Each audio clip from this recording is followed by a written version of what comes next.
this is an iHeart podcast. Guaranteed human. Support for the show comes from Public, the investing platform for those who take it seriously. On Public, you can build a multi-asset portfolio of stocks, bonds, options, crypto, and now generated assets, which allow you to turn any idea into an investable index with AI. It all starts with your prompt. From renewable energy companies with high free cash flow to semiconductor suppliers growing revenue over 20% year over year, you can literally type any prompt and put the AI to work. It screens thousands of stocks, builds a one-of-a-kind index, and lets you backtest it against the S&P 500. Then you can invest in a few clicks. Generated assets are like ETFs with infinite possibilities, completely customizable and based on your thesis, not someone else's. Go to public.com/podcast and earn an uncapped 1% bonus when you transfer your portfolio. That's public.com/podcast. Paid for by Public Investing. Brokerage services by Open to the Public Investing Inc. Member FINRA and SIPC. Advisory services by Public Advisors LLC, SEC registered advisor. Generated assets is an interactive analysis tool. Output is for informational purposes only and is not an investment recommendation or advice. Complete disclosures available at public.com/disclosures. Tired of spills and stains on your sofa? Wash away your worries with Anabay. Anabay is the only designer sofa that's machine washable inside and out, starting at just $699. Plus, Anabay sofas are pet-friendly, stain-resistant, and feature changeable slip covers and modular pieces. Get up to 60% off site-wide with a 30-day money-back guarantee. Visit washablesofas.com to get yours now. That's washablesofas.com. Offers are subject to change and certain restrictions may apply. You're listening to a podcast, so you're doing something else too, like maybe scrolling home listings on Redfin, saving places you like without thinking you'll get them. Because that's what house hunting has become. But Redfin isn't built for endless browsing. It's built to help you find and own a home. Redfin agents close twice as many deals as other agents, which means when you find a place you love, you've got a real shot at getting it. Redfin helps turn saved listings into real addresses. Get started at redfin.com. Own the dream. Hey, this is U.S. Olympic gold medalist Tara Davis-Woodhull. And I'm U.S. Paralympic gold medalist Hunter Woodhull. As athletes, our lives are about having a clear path. And a team that you can absolutely trust. So when it came to getting the best mortgage, we chose PennyMac.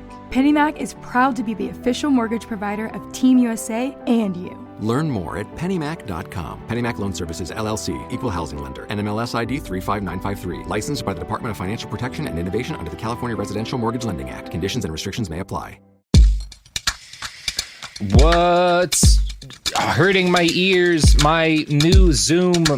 This meeting is being recorded, boys. I'm Robert Evans, host Behind the Bastards. And if you are a user of Zoom, which hopefully less people are, because the world is in some, well, parts of the world are slightly better than they were a couple of months ago. I don't know how to phrase this adequately. But fucking Zoom just put in a new change where this horrible woman tells you that you're being recorded in a voice that makes me want to either die or do violence. And I don't like it. I don't prefer it.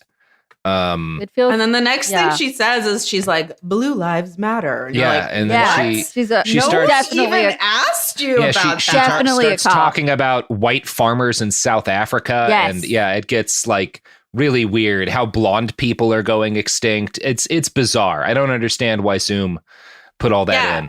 She asked me if I knew how to spell eugenics the last time. Wow. That makes sense. I've heard that. Seems out of place. Honestly. Yeah, she actually poses the old SS racial heritage questions to make sure that you're legally allowed to be in a relationship with your significant other.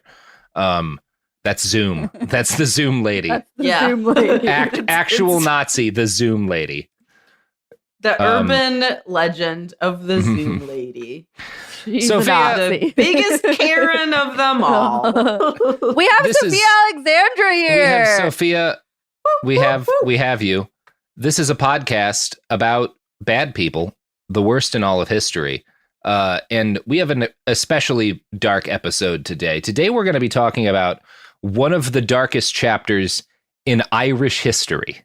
Now, if you know anything about the Irish, you know that that's saying something when you're like, this is one of the worst things that ever happened in Ireland. Like, you're already you're on the top of a mountain, and maybe there's like 2 or 3 other mountains. There's like indigenous American history. There's like Ukrainian history, 1 or 2 other mountains that you can see peaks above you when you're on top of the Irish history mountain.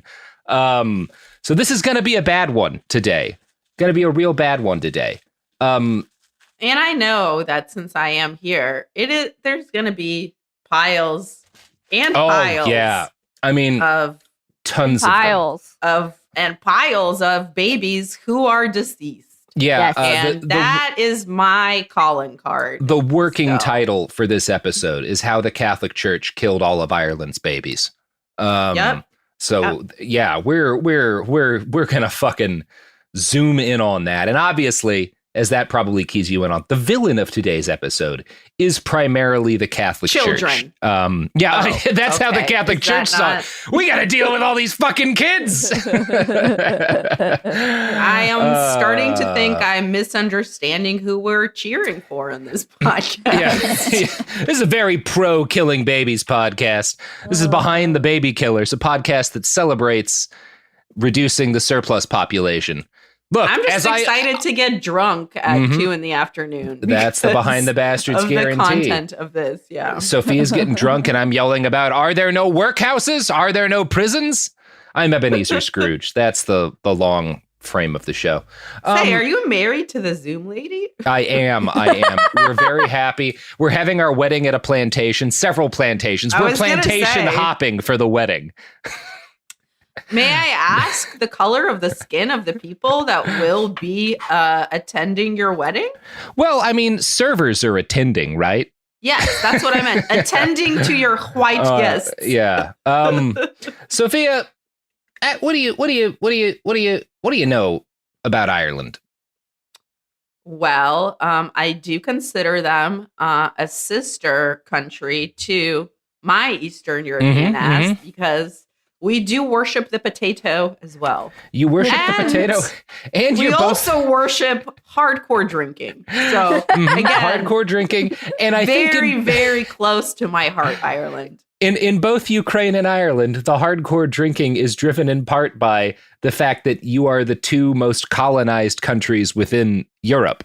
Both Ukraine and Ireland were victims of colonization. Look, oppression will drive you to drink. Sure. It absolutely does. And there's some, we had everything exploding in Gaza and in Palestine recently, and some reminders that like the Irish are some of the most within sort of the Western world, probably the most consistent allies of the Palestinian cause, as they were consistent allies as a nation of the, indigenous American cause.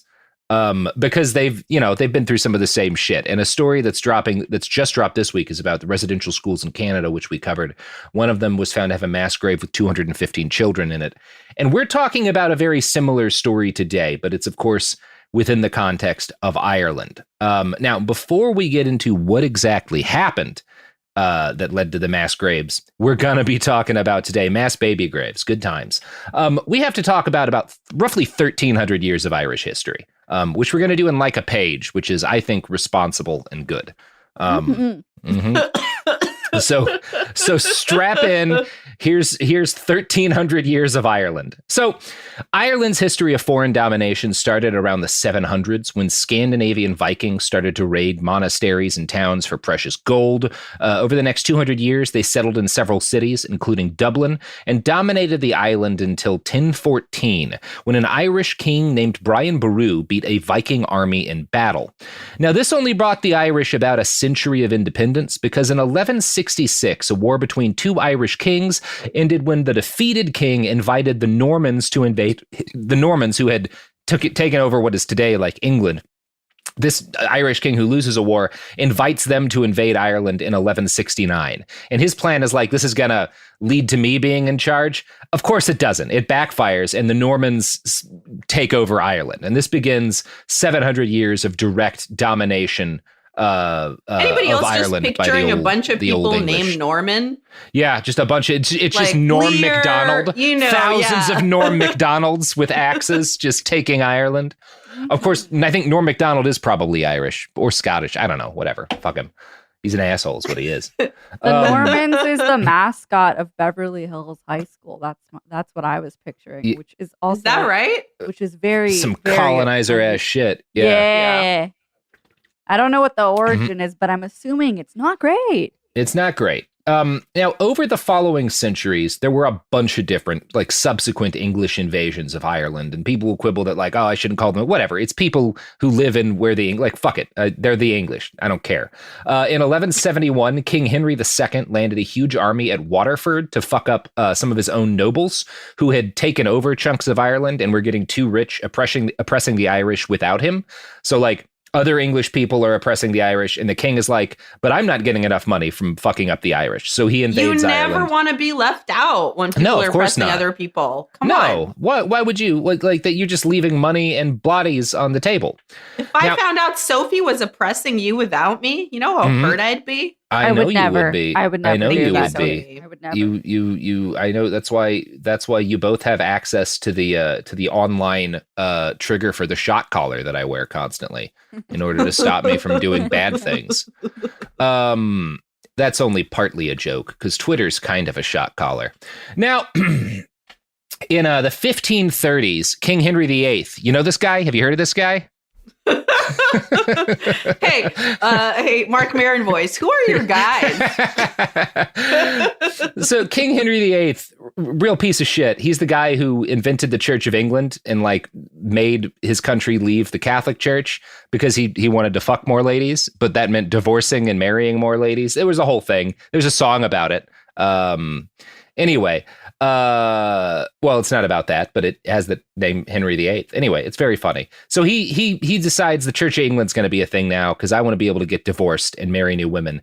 The Irish were committed Catholics, and some of their commitment to Catholicism came from the fact that the English, who they hated, were like, we're not Catholics anymore.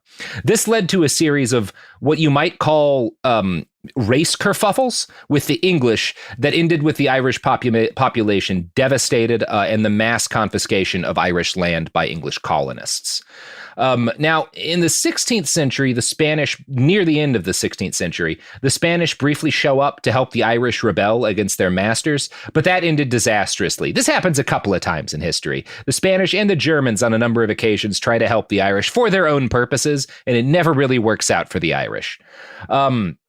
In 1649, a noted piece of shit Oliver Cromwell invaded Ireland yet again to destroy Catholic Irish power. By 1652, he held most of the country, and he launched a vicious counterinsurgency to wipe out the remaining guerrilla resistance to his reign. Cromwell's campaign in Ireland was absolutely an act of genocide. He may have wiped out fully 50% of the population, which is, again, the Holocaust in Europe kills about 50% of the Jewish population. Yeah, I was going to say, that's a really high level of efficiency. That's a pretty genocide-y genocide, right? Like when we talk about the Irish as genocide victims, we're not exaggerating here. And around 50,000 Irish laborers were also deported as indentured laborers to the Caribbean, which was a step up from slavery, but not a giant step. It's bad. So we could do a whole podcast on the mountains of shit the Irish have had to endure over the last 3/4 of a millennia. In particular, probably the best known chapter in this shit history was the Irish potato famine, or the Great Hunger. This kicked off in 1845 when a fungus killed half the year's potato crop and then 3/4 of the crop over the next 7 years. Because the Irish were a colony of England, the whole population were tenant farmers. All power on the island came from English landowners. Catholics were prohibited from owning or leasing land, voting, or holding elected office until 1829. So this is an apartheid state as well. So by the time the famine started, the island's politics were still dominated by absentee British Church of England landlords. Tenant farmers owed food as rent to their landlords, and potatoes were supposed to help them subsist, but when the crop started failing, they didn't have enough food to pay their debts to their landlords, who again didn't live in Ireland generally, and to also eat. Roughly 1 million Irish people starved to death during the famine. Another million were forced to flee their homeland, often leaving for the United States. This was out of a population of a little over 8 million, so so they lose half their population in the 1600s under Cromwell, and then in the fucking 1800s, a quarter of the population either is killed or forced out of the country by famine. Pretty rough millennia for the Irish, all things told. So given all this, It's not hard to understand why the Irish wanted independence from Great Britain. In 1916, with World War I in media res, a group of Irish revolutionaries tried to overthrow their colonial oppressor. They succeeded in taking over a chunk of Dublin and declaring an Irish republic for like a couple of days before the British sailed in a battleship and pounded the city with naval guns from the sea. As tragic as the Easter Rising was, it played a key role in leading to a treaty settlement in 1921 that brought the Irish some manner of independence. Basically, it's carved in two. You got your Northern Ireland, which is still a part of the UK, but you got your Republic of Ireland now, which is, the capital's in Dublin. And it's like the bulk of the island, which is not, again, still a lot of people angry about the partitioning of Ireland, but it's a better situation than had existed before. So the modern Republic of Ireland comes about as a result of this process. And in 1937, the Irish government drafts a constitution. Now, if you've been paying attention through this very brief overview of Irish history, you'll note that the Catholic Church, pretty important to the Irish who want independence, right? Kind of a big deal for them. And for most of the history of like the Irish independence movement, the Catholic Church has been kind of a countercultural and liberatory force. Being Catholic was a symbol of resistance to the crown. Now, in 1937, when they're making this new constitution, the Republic of Ireland is completely fucking broke. They've got no goddamn money because the English had spent 700 years or so robbing them blind. And they especially did not have money for social services. What they had was the goodwill of the Catholic Church, who they wrote into their first constitution as the primary provider of social services, particularly education for children. Now, that constitution did note that the rights of children were, quote, inalienable and imprescribable, but the rights of children were also subsumed within the rights of the family, which is not necessarily the best thing, because it means kids don't have independent rights on their own. That's generally how this was translated. So I'm going to quote from a write-up in the Child Abuse Review by Claire McLoone Richards. Quote, It being the Catholic Church's major role in the education of children was accepted, and the acknowledgement of the good works of the religious orders in the care of the sick, poor, and needy was considered to be of benefit to wider Catholic society, which was the dominant sector of the population. The opportunity to formalize and secure the power of the Catholic Church over its people without the impediment of British rule was critical. The Church as the true religion of the people would exercise its authority and status in negotiations and agreements with the state. The expectations of the state were to, quote, safeguard and uphold religious interests. It is bound to extend protection and all reasonable assistance to the Catholic Church in the exercise of her own proper functions. So you see the budding issue here, right? Ireland is finally a free state, and since Catholicism has been punished for so long, it was seen as inextricable from Irishness, which leads to the enshrining in law of the Catholic Church's dominance in social services, particularly childcare. It was believed that Ireland, as an independent nation, should be a holy and pure state, and part of ensuring that purity was punishing people who violated Catholic morality. You see, we're going to have a problem here. I don't know what you mean, because I feel like deciding who's moral or not is always great. It's always great. Yeah. I don't really think it ever leads to any problems. I love it. And I absolutely think I have the right to decide whether you're moral or not. I agree. And I think even better than you, Sophia, is a completely unaccountable group of old rich men who never fuck. That's who I want deciding how we get to live our lives, is a bunch of weirdos in Italy who don't fuck. But that's also essentially, our government too, still. They fuck. Look at Matt Gaetz. Is it fucking when it's not consensual? Well, I guess you know what? Fucking when it's rape. you know that image macro of the two hands clasping in the middle. It's like Matt Gaetz, the Catholic Church, fucking children right in the middle. 100%. I think I speak for all women and say we would like to not look at Matt Gaetz. Yeah. Ever. And I think I'm not enough of an expert. I'm not an expert at all in Irish history. I wonder how much of kind of the Catholic Church's dominance after 1921 has to do with the fact that, so a lot of these Irish revolutionaries in 1916, these guys are socialists. These guys are anti-colonial. They're left-wing. They have their idea for how the government should be is kind of a radical and socialist one for the time. They all get massacred by the British. I wonder how much that had to do with kind of the fact that I mean, honestly, just based on sort of culturally where the church was, it probably still would have wound up dominant. I don't know. it's probably something someone with more knowledge of the history than I could weigh in on. The Easter Rising's an interesting bit of history. Those guys were fucking rad for the most part. So anyway, the Catholic Church gets the gig in the Constitution, basically, of legislating morality, particularly when it involves children. Now, when Ireland was founded, the age of criminal responsibility was 7 years old. So that's when you're capable of being. Whoa. So you can get the chair or some shit at 7? Well, I don't think they're doing the chair, but you can. Yeah, you can that's go to, crazy. It's you life. can go to It's prison. Just life. Yeah, you can go to prison for crimes, and it's actually much worse than that, Sophia. Much worse than a normal prison system. Well, What we're about to detail. I feel like the normal prison system is already inappropriate for people. So it'd be inappropriate for children. When I say this is worse than our prison system in a lot of ways, I mean it. It's bad, not to minimize ours. But so at the start of the Irish Republic, age of criminal responsibility is 7. It eventually rose to 12. You want to guess what year they increased the age of criminal responsibility to 12? No. 2006. Oh my God. Which I think is also when Ireland legalized the blowjob. Like, I'm not joking about that.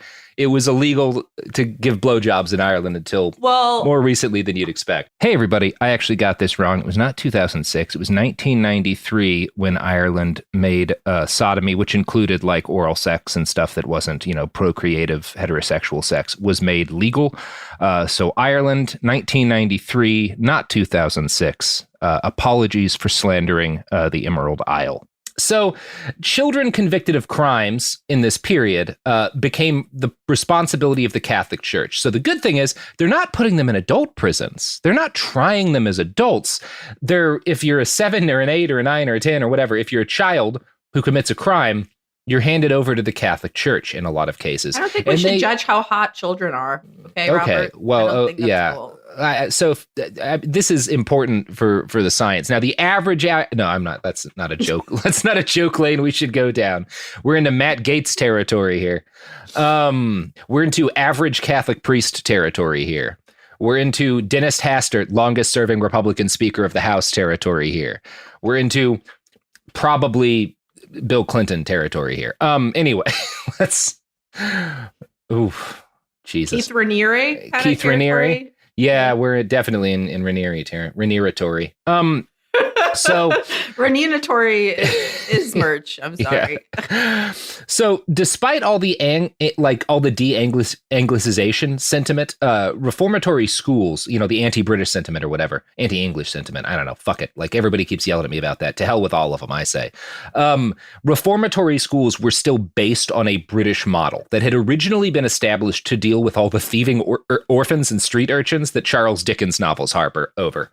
Now back Again, if you can send children to prison and you're a healthy society that deserves to rule the entire world.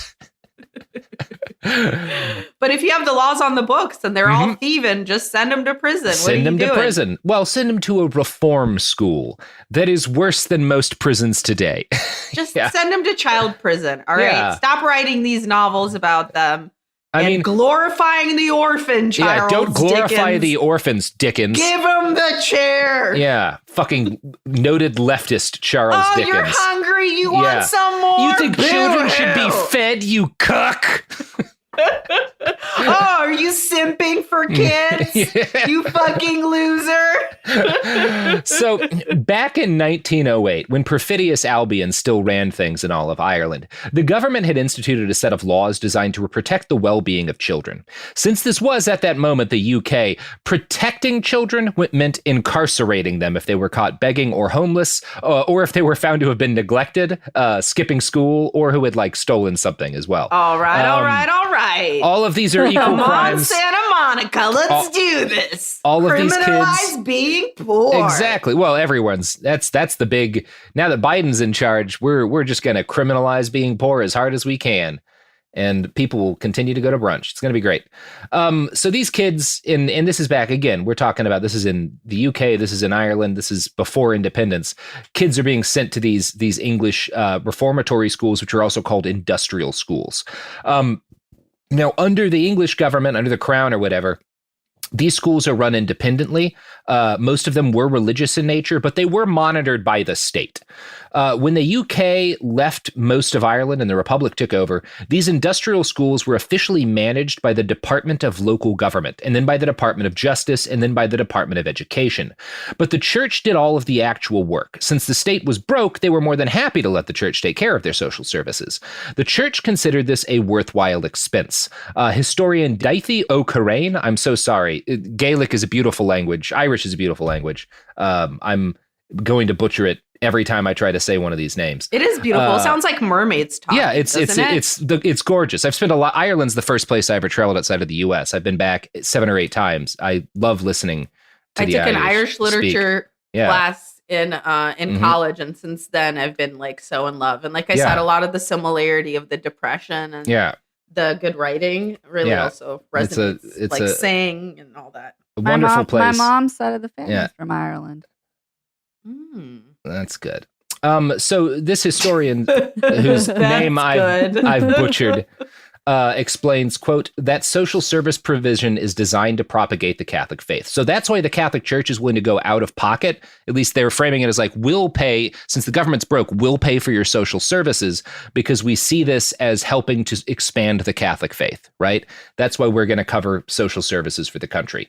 And while the wording of all these laws talked about criminal children, it's worth noting that, again, most of them had not committed anything we would recognize as a crime today. In fact, the most common crime for which children were put in these facilities was that they were born to single mothers. Now, no, me too. No, you're a crime baby, throwing you in baby prison. As one researcher wrote in 1998 of the church in Ireland, quote, the body was seen as a major source of evil.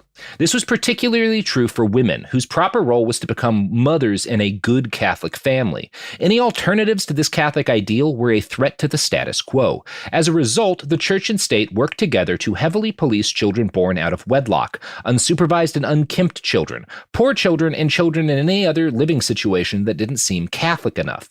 So when I talk about criminal behavior from children, this is what the church considered criminal. Being born to a single mother, having ADHD or something that made you misbehave in school, or coming from a family without much money. Claire McClune Richards describes this as pathologized Catholicism, basically religion that has turned any behavior that dissents from the religious mainline into an illness or a crime. When the British left Ireland,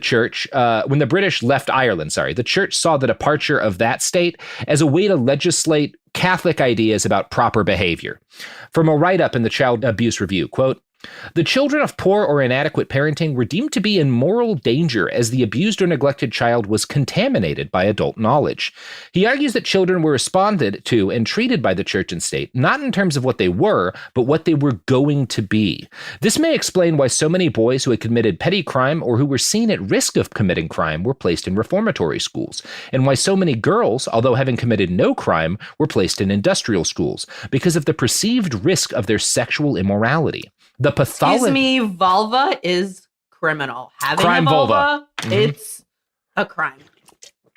Get us that Banksy drawing, but instead of a dude, it's a girl in a dress. And instead of throwing a Molotov with like a flower in it, it's a vulva.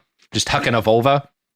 That's what our new I want shirt. to know is could we just get like, so obviously we're making tiny handcuffs for all the babies we're putting away. Oh, like, no, because regular Sofiya, handcuffs don't work. No, Are we also finding a tiny single handcuff for the vulva, for the cervix? No, are we throwing it over the cervix? What are we doing? The good news, How Sofiya, are we locking it down? they're not handcuffing these kids. They're not putting them behind bars. They're just putting them in what I might call a rape factory. So that's good. Okay. They're not locking them up. They're not locking them up, though. You know, other than when they lock them inside the rape factory with the rapists. Anyway. Is it like the CNC or CNO Music Factory? What was that? Yeah, that's actually what the CNC Music Factory is based on, which is why they're banned in Ireland. Okay. You know who's not banned in Ireland? I don't think, hopefully not, maybe. Probably not the products and services that support this podcast. And services. But unless you it's never like, know. Yeah, because the EU has some laws and stuff. And I don't know, we might get an advertisement from my favorite gun manufacturer, Sig Sauer, in which case probably isn't legal in Ireland. Probably. Dick pills might not be either, They let us know. Yeah. Correct us. Here's ads. Dick pills? Support for the show comes from Public, the investing platform for those who take it seriously. On Public, you can build a multi-asset portfolio of stocks, bonds, options, crypto, and now generated assets, which allow you to turn any idea into an investable index with AI. It all starts with your prompt. From renewable energy companies with high free cash flow to semiconductor suppliers growing revenue over 20% year over year, you can literally type any prompt and put the AI to work. It screens thousands of stocks, builds a one-of-a-kind index, and lets you backtest it against the S&P 500. Then you can invest in a few clicks. Generated assets are like ETFs with infinite possibilities, completely customizable and based on your thesis, not someone else's. Go to public.com/podcast and earn an uncapped 1% bonus when you transfer your portfolio. That's public.com/podcast. Paid for by Public Investing. Brokerage services by Open to the Public Investing Inc. Member FINRA and SIPC. Advisory services by Public Advisors LLC, SEC registered advisor. Generated assets is an interactive analysis tool. Output is for informational purposes only and is not an investment recommendation or advice. Complete disclosures available at public.com/disclosures. Time for a sofa upgrade? Introducing Anabe Sofas, where designer style meets budget-friendly prices. Anabe brings you the ultimate in furniture innovation with a modular design that allows you to rearrange your space effortlessly. Perfect for both small and large spaces, Anabe is the only machine-washable sofa inside and out. Say goodbye to stains and messes with liquid and stain-resistant fabrics that make cleaning easy. Liquids simply slide right off. Designed for custom comfort, our high-resilience foam lets you choose between a sink-in feel or a supportive memory foam blend. Plus, our pet-friendly, stain-resistant fabrics ensure your sofa stays beautiful for years. Don't compromise quality for price. Visit washablesofas.com to upgrade your living space today. Sofas start at just $699 with no risk returns and a 30-day money-back guarantee. Get up to 60% off plus free shipping and free returns. Shop now at washablesofas.com. Offers are subject to change and certain restrictions may apply. Hey, this is U.S. Olympic gold medalist Tara Davis-Woodhull. And I'm U.S. Paralympic gold medalist Hunter Woodhull. As athletes, our lives are about having a clear path. And a team that you can absolutely trust. So when it came to getting the best mortgage, we chose PennyMac. PennyMac is proud to be the official mortgage provider of Team USA and you. Learn more at pennymac.com. PennyMac Loan Services, LLC, Equal Housing Lender, NMLS ID 35953. Licensed by the Department of Financial Protection and Innovation under the California Residential Mortgage Lending Act. Conditions and restrictions may apply. Let's talk about modern home shopping. It's sort of become a fun side hobby, right? Scrolling listings at night, dreaming about kitchens you've never seen, or backyards you haven't even stepped foot in, all from the comfort of pretty much anywhere. Redfin knows a lot of people like you want to own, but are stuck in this browsing mode loop. That's where Redfin flips the script. With listings that update within minutes and tours you can book right from the Redfin app, you can see your dream home the moment it appears. Now, liking a listing is easy, but actually landing it, that's where Redfin comes in. Redfin has over 2,200 agents with local expertise. And Redfin agents close twice as many deals as other agents. That means they want to help you win, not just window shop. Redfin is built to help you go from just looking to wait, this could actually be home. So become the newest neighbor on the block. Visit redfin.com to start finding and start owning. That's redfin.com. All right, we're back and we're thinking about the concept of dick pills and the Irish, who until fairly recently could not legally perform or receive blowjobs. I'm going to continue that quote from the Child Abuse Review, which is talking about how children are being pathologized as a thought that they might commit immoral sexual or other type of crimes. Quote, the pathologizing of these children may well have been because they were seen as undesirable and uncomfortable reminders of the lack of sexual control or moral values of their parents, particularly their mothers, who were deemed as sinful or unchaste. The rigors of discipline, enforcement, and punishment under repressive practices driving Catholic doctrine at that time may have granted an entitlement to cure the social ills, problems, and products of sexual immorality, as manifested by the children in these institutions. This entitlement and authority, which were endorsed by the silence and collusion of the agents of the state, sealed the fate of thousands of children. So wait, it's kind of dope though that if you are having sex with your Catholic wife, yeah, the children that you have after somehow do not change the fact that you're chaste. But if you are not in a Catholic marriage and you have a child, that is evidence of you not being chaste, even though any children are evidence of you not being chaste. Not chasteness. Yeah, no, if it's within a Catholic relationship, it's fine. If it's not, the children are guilty and need to go to prison. Yes. So the question now becomes, as we've alluded to, what were these schools like in practice? Well, if you know anything about the Catholic Church for the last, 2,000-ish years, you've probably assumed that it involved a lot of child molestation. Sophie, can we get an air horn for child molestation? Oh, no. Yeah, I like a solemn. No, I like that. I like a solemn, mournful air horn. Like an air horn of sorrow. No. You want like a sad trombone. You want like a wah, It actually seems more disrespectful to do the mwah, mwah, mwah than an air horn. Air horn? Yeah, when we're talking about child molestation. You are broken, okay? Yeah, that's the theme of the show. I think it should just be like one of those like crash sounds, like, you know what I mean? What if we like sing a little? What if we're like, let's talk about rape, baby. Let's talk about the Catholic Church. Let's talk about rape, baby. All the babies. Let's talk about nuns and priests. Raped. Let's talk about rape. I think there it works. I think it works. I think we got an album. I think we got an album. I once again think I don't get paid enough. Ooh, wait, how about this one? It's a Catholic summer. Don't leave your kids with a priest. It's a Catholic summer. I don't know. Beautiful. I don't know how to continue it, but we've got enough. This is what the start of a good. What song is that, though? Like Cruel Summer. Like it's a cruel Swift? summer. Is that Taylor Swift? No, that's not Taylor Swift. He's not thinking of the Taylor Swift version. No. Okay, sorry. Anyway, how many cruel summers are there? There's a couple.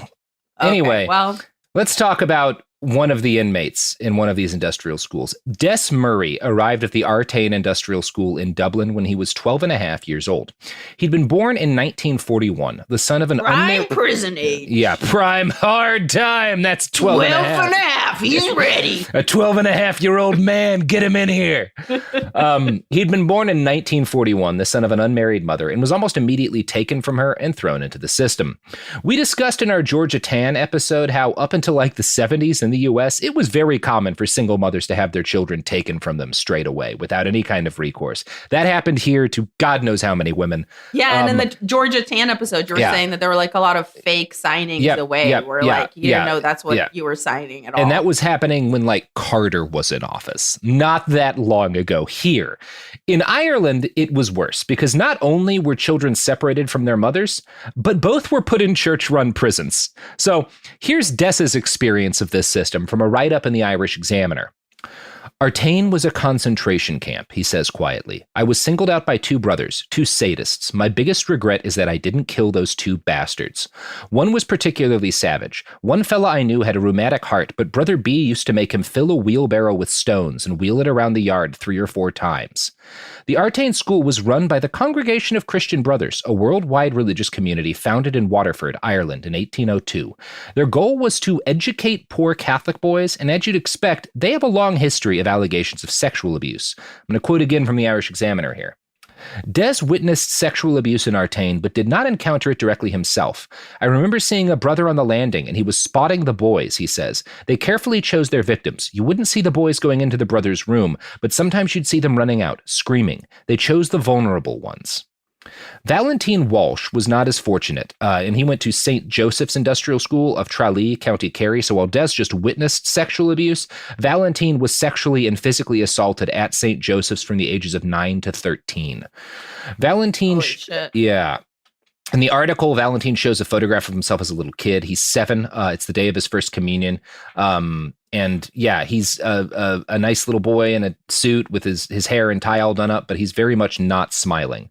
From the article, he doesn't ever remember a reason to smile. All Valentine remembers is the terror, a locked door, a darkened room, and 3 Christian brothers who sexually and physically abused him.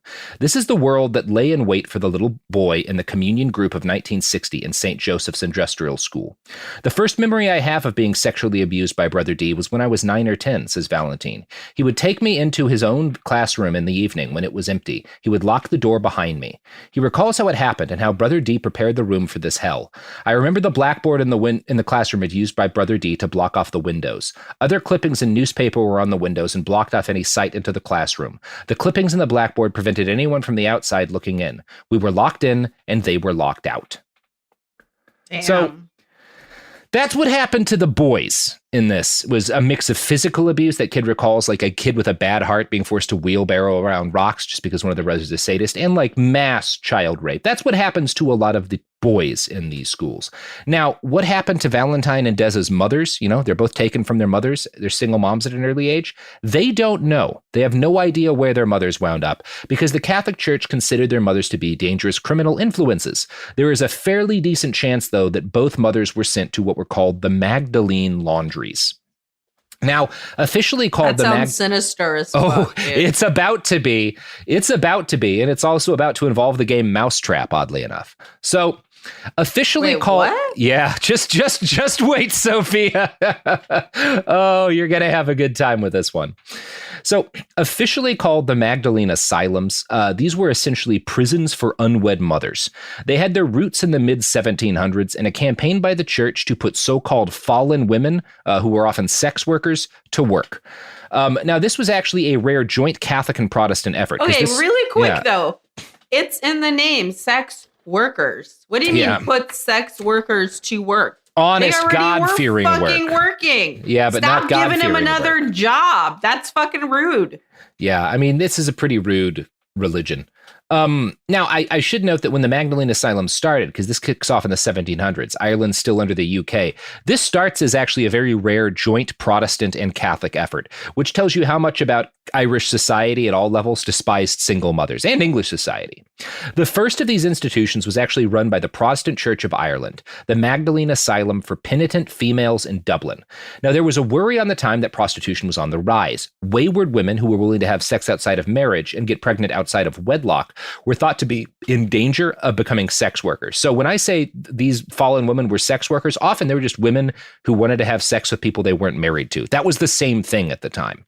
Fearing this, parents started sending their unwed daughters to the Magdalene Asylums because they were worried, like, your daughter looks at a boy, you send her there, or your daughter gets pregnant, you send her there. Either way, you're worried your daughter might fuck, you send her to the Magdalene Asylum. Now, the goal here was twofold. First, it was to hide the shameful fact that a woman in the family had gotten pregnant or had been having sex without a husband. And second, it was hoped that time in the asylums would rehabilitate sinful sex and baby havers. Initially, inmates were only meant to be incarcerated for limited periods of time. They would be sentenced to several years, during which they would learn a respectable profession so that when they left, they'd be able to avoid the horrific sin of having consensual sex for money. However, the work they did at the Magdalene Asylums made money for the church. And as decades and eventually centuries passed, the Magdalene Asylums became institutions within the Irish Catholic Church. From a write-up in History.com, quote, the stints, the prison sentences, grew longer and longer. Women sent there were often charged with redeeming themselves through lace-making, needlework, or doing laundry. Though most residents had not been convicted of any crime, conditions inside were prison-like. Redemption might sometimes involve a variety of coercive measures, including shaven heads, institutional uniforms, bread and water diets, restricted visiting, supervised correspondence, solitary confinement, and even flogging, writes historian Helen J. Self. So, that's good.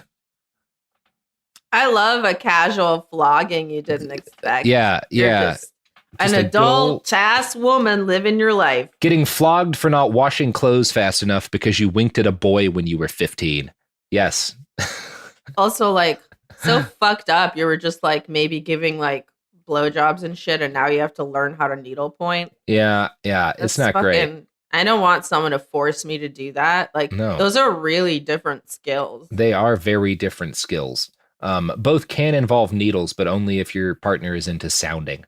So, and you know what? Honestly, I mean, hand-eye coordination is important in both. It is, yeah. but that's probably where the similarity ends. They're both like basketball in that. Both needlepoint and blowjobs. A lot of similarities to basketball, which is why NBA players give such famously good blowjobs. Yes, so that's why they call LeBron King James. King James, because he's the king of blowjobs. I will not allow this. King of blowjobs. I will not allow this. That's what that documentary song, My Milkshake Brings All the Boys to the Yard, was about. LeBron James. I will not accept being this. So good at blowjobs. And you know what else? That's the reason that, he has a little bit of a bald spot on the top of his head. Oh, come on. Let him be. I was letting the blowjob happen. Don't come for his hairline. I'm not. But when he's blowing and he's on his knees, he's so good. People literally rubbed the hair off his head. Yeah. That's a compliment. That's all I'm saying. That's evidence of how skillful he is. I will not accept this slander of LeBron James. Famously, Jerry West, hella jealous. Hella jealous of LeBron's sucking skills. I have to put it out there. I'm so sad. Yeah. Well, why? I think he would feel we're just talking about fun, consensual sex with an NBA/blowjob star. That's fine. It's not like we're putting children in prison or putting rape children factories. and their single mothers in prison/rape factories. Now, Sophia, initially, most of the inmates had the Magdalene laundries. They came to be known as that because doing laundry for money was one of the most common things that they would have these women do.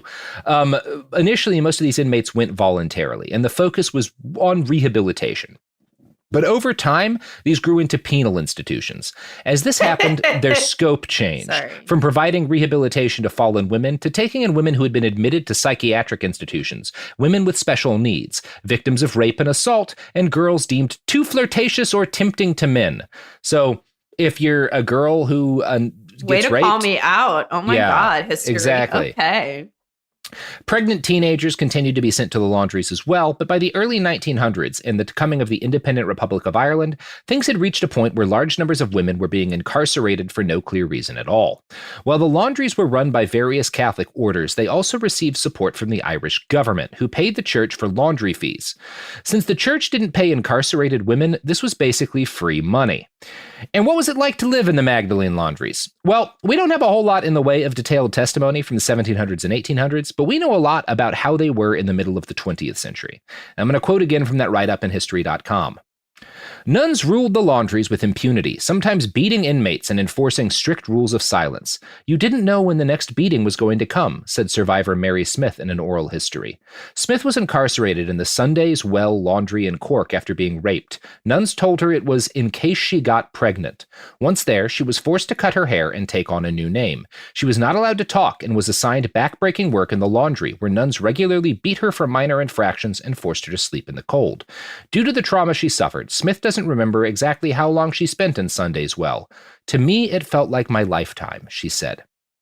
Smith wasn't alone. Often women's names were stripped from them. So you survive rape and then someone fucking puts you in prison for it? That's for life. For life. Crazy. Yeah. Smith wasn't alone. Often women's names were stripped from them. They were referred to by numbers or as child or penitent. Some inmates, often orphans or victims of rape or abuse, stayed there for a lifetime. Others escaped and were brought back to the institutions. Another survivor, Marina Gambold, was placed in a laundry by her local priest. She recalls being forced to eat off the floor after breaking a cup and getting locked outside in the cold for a minor infraction. I was working in the laundry from 8 in the morning until about 6 in the evening, she told the BBC in 2013. I was starving with the hunger. I was given bread and dripping for my breakfast. So, pretty horrible. Bad shit. Yeah. Pretty bad shit. Pretty not good shit. And the Magdalene laundries really came into being into their modern form in the 1920s. This was the first decade of the Irish state's existence, but it was also a time when rates of illegitimate childbirth started to rise precipitously. This sparked panic among moral ninnies, like the Catholic clergy. Initially, they'd worried that single mothers would become prostitutes. Somehow locking these women up hadn't stopped prostitution or unwed motherhood, so they decided the solution to the very real struggles faced by poor single mothers was to separate them from their children and incarcerate them for life. Mother and child were kept together until the moment it was possible to semi-safely separate them. Starting in the 1950s, when adoption was legalized in Ireland, that became the standard for newborn children who were in reasonably good health. Historian Daithí Ó Corraine told the BBC, There was a viewpoint, perhaps, that by facilitating adoption or putting them into an industrial school, that those children were being given a chance at a better and more stable life. It's kind of wild that these are named after Mary Magdalene when the whole thing was that Jesus was like pretty good friends with her. Yeah. And for sure wasn't punishing her for being a sex worker. That was kind of the whole thing.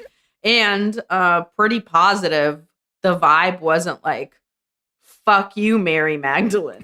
Yeah, absolutely they started these places that were like, fuck you, women. Yeah, and then they named them after her, like the audacity. It's bizarre because, like, the whole, if I am understanding that part of the Bible right, the whole thing is that, like, she was a quote unquote fallen woman, but Jesus was like, I don't give a fuck. I'm Jesus. Like, everybody's shit. I still love you. Was his attitude, right? Yeah, I think his whole vibe was like, I don't care. You're not any better than this woman just because she's a prostitute. You got shit you're going on too. It's whatever. Like, I'm Jesus. I don't care, I think was his attitude. But yeah, they take this as like, let's make a prison for women and their children. And to be honest, the fact that they were finally adopting these children in the 50s is better than incarcerating them. But that said, as we'll talk about, they were only adopting the marketable children. So a big part of this story is like kids with physical disabilities, right? Kids with mental disabilities, kids who just aren't attractive as adoption candidates for whatever reason by the standards of the time. Those kids still stay incarcerated because you can't sell them. And they're selling them. They're profiting off of the adoption of these children. The Catholic Church is trafficking babies. is what this turns into, is a for-profit baby trafficking operation. Even when you're getting abused, you have to be hot. So upsetting. Well, yeah. I mean, it's like, God, can I just be ugly if you're going to fucking like steal my whole life anyway? Yep. It's good stuff. Like, you know what won't traffic children for profit? These goods and services. That's the only promise we make about these goods and services. They are not child traffickers, as best as we know, from Googling them once. So far.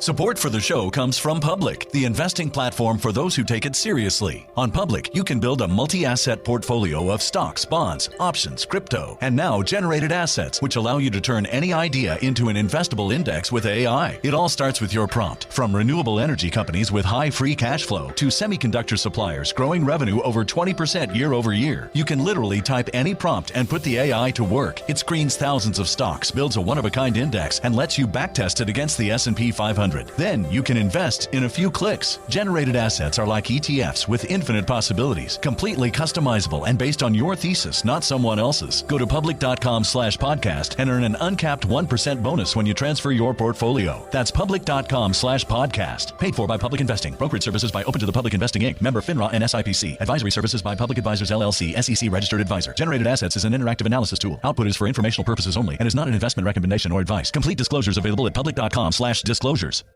Kids, pets, life, your sofa sees it all. But with a washable sofa, stains don't stand a chance. All of our sofa collections come with fully machine washable covers and cushions, making cleanup effortless. Liquid and stain-resistant fabrics provide extra protection against everyday messes. Plus, with modular designs, you can rearrange your sofa however you like. Perfect for growing families and changing spaces. Starting at just $699, it's time to upgrade to a stress-free, mess-proof sofa. Visit washablesofas.com today and save. Offers are subject to change and certain restrictions may apply. Hey, this is U.S. Olympic gold medalist Tara Davis Woodhull. And I'm U.S. Paralympic gold medalist Hunter Woodhull. As athletes, our lives are about having a clear path. And a team that you can absolutely trust. So when it came to getting the best mortgage, we chose PennyMac. PennyMac is proud to be the official mortgage provider of Team USA and you. Learn more at pennymac.com. PennyMac Loan Services, LLC, Equal Housing Lender, NMLS ID 35953. Licensed by the Department of Financial Protection and Innovation under the California Residential Mortgage Lending Act. Conditions and restrictions may apply. Let's talk about modern home shopping. It's sort of become a fun side hobby, right? Scrolling listings at night, dreaming about kitchens you've never seen, or backyards you haven't even stepped foot in, all from the comfort of pretty much anywhere. Redfin knows a lot of people like you want to own, but are stuck in this browsing mode loop. That's where Redfin flips the script. With listings that update within minutes and tours you can book right from the Redfin app, you can see your dream home the moment it appears. Now, liking a listing is easy, but actually landing it, that's where Redfin comes in. Redfin has over 2,200 agents with local expertise. And Redfin agents close twice as many deals as other agents. That means they want to help you win, not just window shop. Redfin is built to help you go from just looking to wait, this could actually be home. So become the newest neighbor on the block. Visit redfin.com to start finding and start owning. That's redfin.com. We're back. Oh, yeah. Having a great time just talking about cool and fun things with my friends. So, from what I can tell, some of the women incarcerated in the Magdalene asylums were set free once their newborn child was taken from them. And I don't have a clear rubric for when that was done and when they were kept in. That was not always what was done. It was not even necessarily often what was done. A lot of women were incarcerated for life. And this seems to have been about money as much as it was about anything. Remember, the Irish state is too broke to fund any of their social services. If we can even, they're calling this a social service. I would argue kidnapping and trafficking children and their mothers is not a service, but honest men can disagree. The Catholic Church, the way this was framed is like, we the church, because we so love faithful Ireland and want to facilitate the growth of our religion, will pay for the social services, ourselves. This is a service that we'll provide to the state. The reality is that the Catholic Church was rich as shit and could have provided excellent social services to the entirety of the island of Ireland, but instead made a profit off of trafficking their bodies because they didn't get that rich by giving their money away to poor countries. I think is the gist of the story. Estimates of the number of women who went through the Magdalene laundries vary. Getting an accurate count has been complicated by the fact that the various religious orders responsible for these particular crimes against humanity have a vested interest in refusing to provide archival information to historians. As best as anyone can guess, around 300,000 women were incarcerated in the laundries over a 231-year period. At least 10,000 of those inmates went through the system after 1922. The Magdalene laundries operated without major criticism or controversy well into the 1990s. It is well worth asking why and how this was allowed. History.com writes, to start with, any talk of harsh treatment at the Magdalene laundries and mothers' homes tended to be dismissed by the public since the institutions were run by religious orders. Survivors who told others what they had been through were often shamed or ignored. Other women were too embarrassed to talk about their past and never told anyone about their experiences. Details on both the inmates and their lives are scant. Now, healthcare was obviously not great in the laundries. The work was often unsanitary. As we've heard from some of the eyewitness accounts I read earlier, women were often starved and beaten. Some of them died from illnesses or as a result of the physical abuse they endured. We have no idea how many perished. But we do know that in 1992, the Sisters of Our Lady of Charity decided to sell some of their land. Sisters of Lady of Charity sold their land. Anyway. But also, what a cool name for a place that just fucking abuses women. When the Sisters of Our Lady of Charity sold some of their land that they had operated laundries on for profit, it was because they didn't need the land anymore. The laundries were closing down at this point. They weren't making money on forced. Thing to do because we had beaten the greatest number of women we could beat at this location. And honestly, we weren't allowed to beat anymore. We couldn't do our charity. Yeah. And also, like, when you reach, iconic status, it's like, maybe it's time to hang up the paddle, know? Hang up the cat o' nine tails. Yeah. Maybe you stop, beating people for just a little bit to reset, find out who you really would rather be beating. Yeah. Yeah. And the sisters, they decide to do this. They decide they got to clear out, they sell this land because they can't operate this laundry for profit anymore. And when they sell the property, they apply with the government to have 133 bodies moved from unmarked graves. Real Sisters of Our Lady of Charity stuff is unmarked mass graves. So thankfully, this was the 90s. And even though Ireland in the 90s, little bit of a shit show still, the government was like, wait a minute, how many bodies in a mass grave are we talking about here? And so then they were like, wait a minute. We could fit a lot of infants in an adult-sized grave. You're not fitting nearly enough babies in these graves. So the government quickly realizes that actually there were much more people in the unmarked grave than the Sisters of Our Lady of Charity had admitted. They find the remains of at least 155 people there. And wait journalists a minute. I got bonus dead babies in here. That was an inappropriate accent. Journalists dig into the matter and find only 75 death certificates that can be traced to this grave with 155 dead people, which means the Sisters of Our Lady of Charity were covering up an awful lot of dead people. That's a lot of dead people. It was a BOGO sale. Yeah, it was a BOGO on corpses. Bury one, report get one for the deaths of two. Yeah.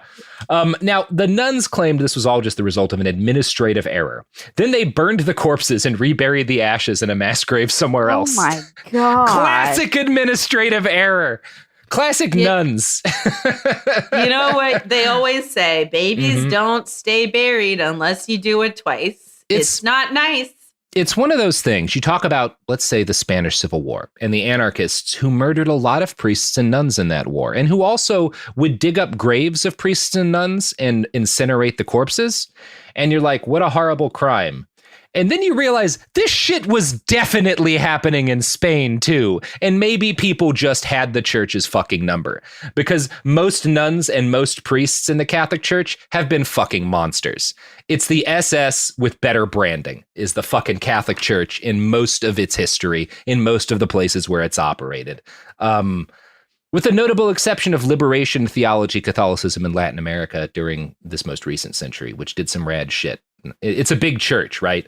But like, this fucking shit happened all over the place. It's not just Ireland. Ireland's just where the documentation is best right now. It happened everywhere. Now, the women who survived and escaped often did so only after enduring profound abuse. Mary Merritt was incarcerated by the Sisters of Mercy when she was 16. She'd been born in a workhouse to a single mother, and her own entrance to the Magdalene laundries was assured when she was caught stealing apples from an orchard. You gotta throw that bitch in prison. She's taking apples. So the nuns renamed her Attracta, and she spent the next 14 years of her life in a convent where she was regularly beaten and abused. When she was 30, Mary managed to escape. Unfortunately, the first person she went to for help was a Catholic priest, who raped her. She became pregnant and was taken back into the system because now she's a sinful single mother. Her child was taken from her and given up for adoption without her consent. The good news is that Mary did eventually escape forever. She found love and was married for more than 50 years. Mary's story makes the peculiar dimensions of incarceration in the laundries clear. She was repeatedly told, "You are free to leave at any time." And in the legal sense of the word, that was probably true. She was not legally incarcerated for life, but she was kept there much longer than she wanted to be because leaving was not really an option for her or most women. Not only was there physical coercion, there was the fact that a lot of these women had no money, no family support, no way of supporting themselves outside of the church. And if you leave the church and you have no money and you wind up on the street, where do you go? A facility operated by the Catholic Church. If you decide the only way I can make money is by selling my body on the street because I have no other options, where do you go? You go to again, it's this, you're free to leave, you're not free to leave. Now again, about 10,000 women, maybe much more. It's a fucking Kafkaesque nightmare. We don't know. There's no escape. There is no escape. Well, I mean, she did get out eventually, but it took her 30 years, you know? Yeah. And thankfully, you know, she seems to have found true love and was married for 50 years and had a good life after that, which is about the best case scenario you get for someone who has to go through this shit. She doesn't find her kid. Now, again, about 10,000 women were run through the laundries from about 1992 to the 1990s. But that doesn't give the whole story of the scale of church incarceration in Ireland. The laundries were one set of institutions.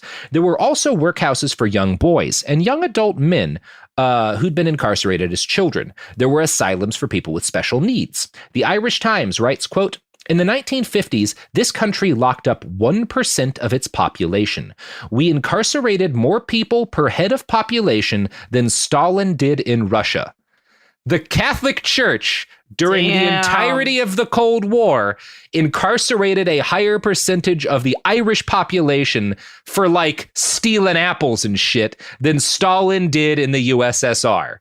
Not to whitewash Stalin, but let's keep in mind the scale of the crimes of, you know, organizations opposed to the Catholic Church. Yeah. That's putting up some serious numbers. Like, you come in here with a triple double when no one even knew you got it like that? And one of the points a lot of people will rightly make is that the Catholic Church in Ireland in its earliest decades of independence was a theocracy. It was not a free nation. They had fought so long for free. And again, that's why I started with the English. I don't want to just be harping on the Irish government or the Catholic Church, because part of this is inevitable just by how horrifically abused they are by the English, right? That's how abuse works in societies as well as individuals. If you don't actively attempt to reform it, it gets perpetuated down through the generations. Passed down. Yeah. That's the only trickle down. Economics is abuse. Economics that really works. So it's important that we note that, like, as much as we should be blaming the Catholic Church and the Irish government in this period, a decent amount of this is also on fucking Great Britain, right? They start a lot of this cycle of trauma. And in part, they start because the government has no money, has this need for the church to provide services. And because being Catholic had been oppressed for so much, it had become part of the Irish identity of oppression, which led to people not being as sort of, and they'd massacred a lot of the people who maybe would have fought for a more secular state. All of this stuff factors into it. But Ireland is a fucking theocracy in this period of time with a brutal carceral state. And yeah, it's cool. It's cool and good, Sofiya. And on Thursday, we're going to talk about how the most popular board game company in the world tied into all of this. But Sofiya, that's a story for another day. Ooh, may I wear my Monopoly Man outfit for the next episode? Dress as the Monopoly Man, stick your fingers in the Operation Guy, and trap mice for episode 2 of How the Catholic Church Murdered Ireland's Babies. Murdered and raped. Anyway, let's get an air horn or two here. Really buck us up. Thank you. Thank you. Sad air horns. Sofiya, you got any pluggables to plug? Sure. It's almost a year since I released my album Father's Day. Hell yeah. You should definitely get it. It was number 1 on iTunes. It's stand-up. It's fun and good. You can get it anywhere that you get albums, but you can also get it at SofiyaAlexandra.com. And as always, you can catch me on my other podcasts, 420 Day Fiancé with Miles Gray about 90 Day Fiancé, and Private Parts Unknown about love and sex around the world with Courtney Kosak. And we just went to Belize. So. Hell yeah. So yeah, check that out. Do it, you cowards. Listen, what are you gonna do? Well, I've been Robert Evans. This has been Behind the Bastards. If you want to read a book that doesn't involve mass rape by the Catholic Church, although does involve Christian extremists. Yeah, I was going to say.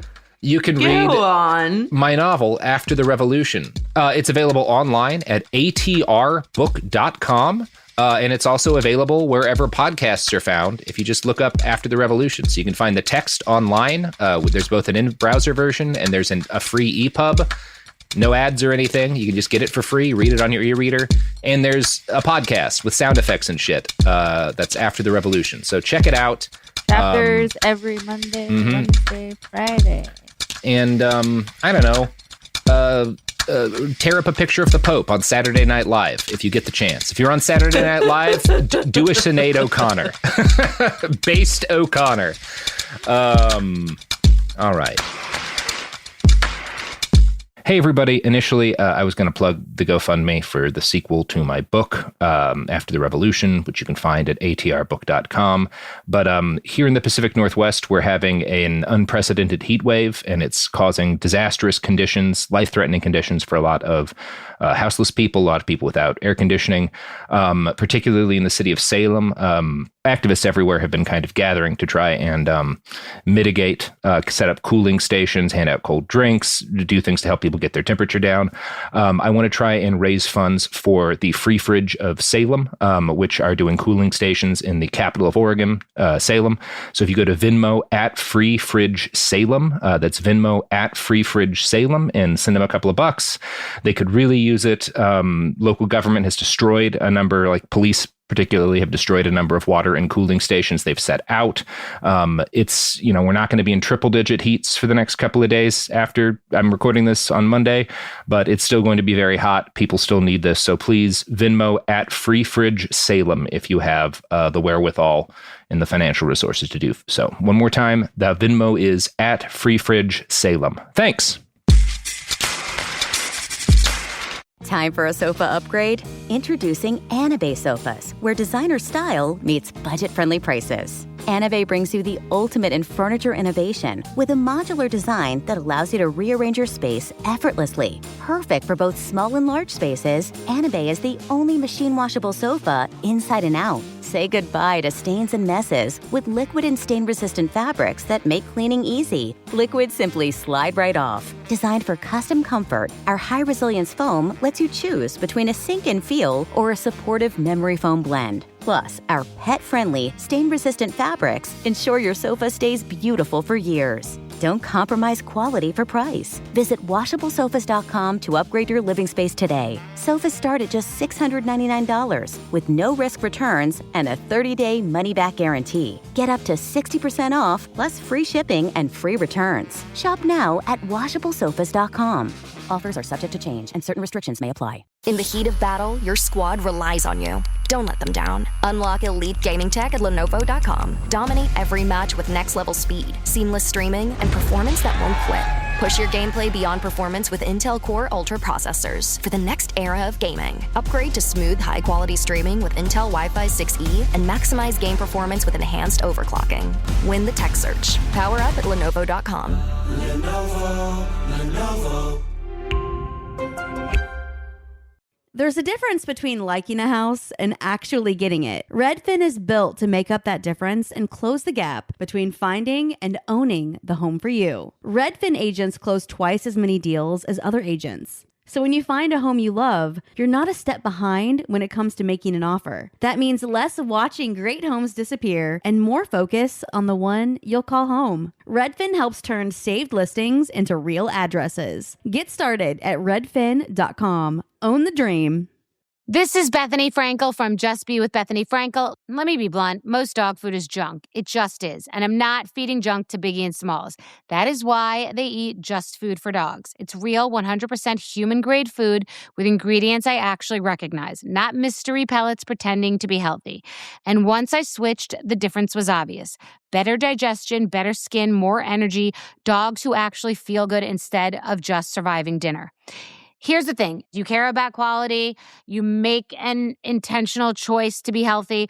So why are you gambling with your dog's health? So let's think about our furry babies. Go to justfoodfordogs.com right now and get 50% off your first box. No code, just try it. Because once you see the difference, you're not going back. This is an iHeart podcast. Guaranteed Human.